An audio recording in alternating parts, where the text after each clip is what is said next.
je suis trop fière de présenter cette première vidéo. Elle est issue du sujet du brevet de 2022. C'est un petit exercice de calcul. Il faudra également utiliser la calculatrice. Donc tout ce que j'aime. Vous aurez l'occasion de découvrir aussi un nouveau personnage dans cette vidéo. Mais c'est une surprise. N'oubliez pas de télécharger le sujet dans le descriptif de la vidéo. Vous travaillez dessus et ensuite seulement, vous venez voir la correction. A plus! Une collectionneuse compte ses cartes Pokémon afin de les revendre. Elle possède 252 cartes de type Feu et 156 cartes de type Terre. Petit 1. Parmi les trois propositions suivantes, laquelle correspond à la décomposition en produit de facteur premier du nombre 252? On observe la première proposition. On voit que 9, ici, n'est pas un nombre premier, car 9, c'est 3 fois 3. Donc, on rejette la première proposition. Dans la deuxième proposition, vous observez que 21, c'est dans la table de 3 également, puisque c'est 3 fois 7. Donc 21 n'est pas premier. On rejette la deuxième proposition. Et dans la troisième proposition, on voit que 2 est bien premier, 3 également, 7 également. Donc c'est la troisième proposition qui est la bonne. Petit b, donner la décomposition en produit de facteur premier du nombre 156. Donc ça, on peut le faire à la calculatrice Casio. Vous savez que vous pouvez faire des décompositions sur la calculatrice Casio. Salut les gens. Non, c'est pas moi qui ai mangé la dernière licorne, bien sûr.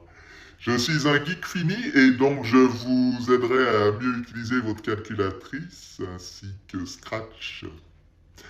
Pour l'heure, sachez que votre calculatrice décompose en facteur premier n'importe quel nombre. Je ne sais pas si vos profs de maths vous l'ont dit au collège, mais il suffit de taper le nombre, ensuite vous validez avec exécuter, et ensuite vous appuyez sur seconde, et décompe.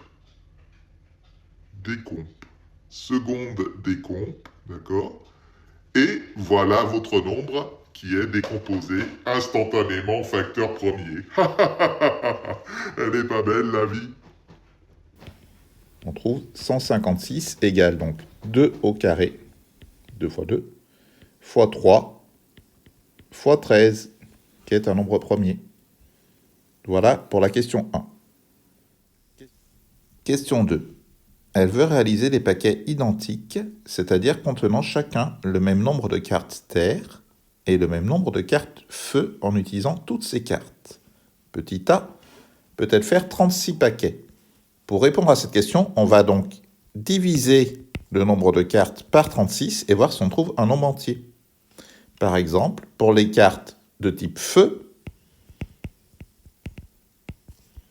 on va diviser 252 par 36, on trouve 7. Ça veut dire qu'elle peut bien faire 36 paquets de 7 cartes. 36 fois 7, 252. Petit rappel, maths est incorrigible. Il utilise toujours les fractions pour mettre les divisions sur ses copies de maths. Ah la sacrée maths.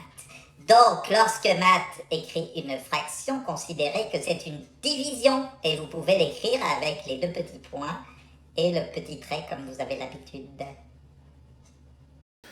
Pour les cartes de type Terre, par contre, on va diviser 156 par 36 et là, on va trouver 4,333, etc., etc.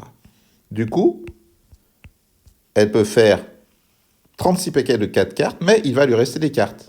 Il va lui rester exactement 12 cartes. Donc, ce n'est pas possible. Elle ne peut pas faire 36 paquets.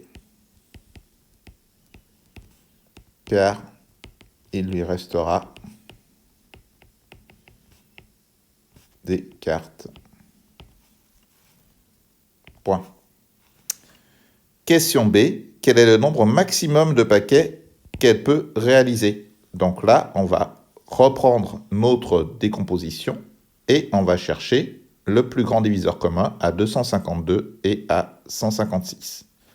Donc, on sait, question 1A, que 252 est égal à 2 au carré fois 3 au carré fois 7. Et que 156, question 1B, est égal à 2 au carré fois 3 fois 13. Et on va donc voir quels éléments sont communs dans les deux décompositions. Donc ici, on voit bien que 2 au carré est présent dans les deux, et le 3 également. Donc, le plus grand dénominateur commun entre les deux nombres, ça va être 2 au carré fois 3. Soit 2 au carré, ça fait 4. 4 fois 3, 12. Elle peut donc réaliser au maximum 12 paquets. Elle peut donc réaliser 12 paquets au maximum.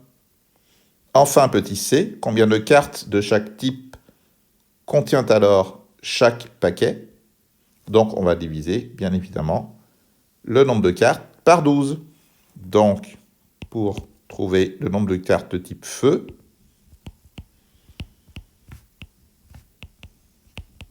de cartes feu, on va diviser 252 par 12. Et on trouve 21 cartes. Pour le nombre de cartes de type terre, on doit diviser 156 par 12, puisqu'il y a 12 paquets de cartes. Et on va trouver 156 divisé par 12, 13. Voilà. On voit que dans chaque paquet de cartes, il y aura 34 cartes, donc 21 cartes de type feu et 13 cartes de type terre.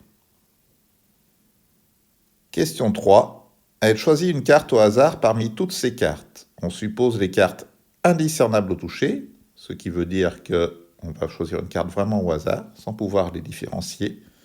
Calculer la probabilité que ce soit une carte de type terre. On va calculer le nombre total de cartes.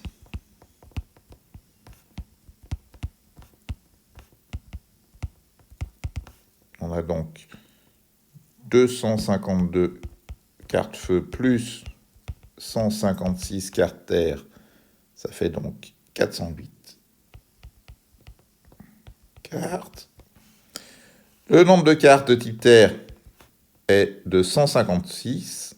On en déduit la probabilité que la carte tirée soit une carte de type terre, donc petit p.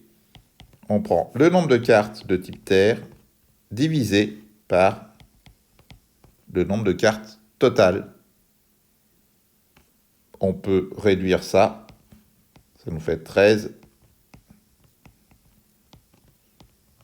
divisé par 34. Donc on prend toujours le nombre de cartes qui nous intéresse, ici les types terre, sur le nombre total de cartes. C'est comme ça qu'on calcule les fréquences, les probabilités en mathématiques. Chouette, des probabilités. Donc, on a pu faire les probabilités comme Matt vous l'a montré, mais vous pouviez aussi calculer les probabilités qui étaient les mêmes dans un seul paquet de cartes. Donc, vous trouvez directement 13 sur 34, puisqu'il y a 13 cartes qui nous intéressent dans chaque paquet, sur 34 cartes au total. Voilà. Voilà donc pour cet exercice sur les Pokémon. Il me revient vient de clore cette courte vidéo. Encore 20 points dans votre besace pour le brevet. Vous voyez que les exercices se suivent mais ne se ressemblent pas. En attendant, bon courage pour la suite. N'hésitez pas à vous abonner, mettez la petite cloche et tout et tout. Et on se retrouve prochainement pour un nouvel exercice. Salut! À bientôt.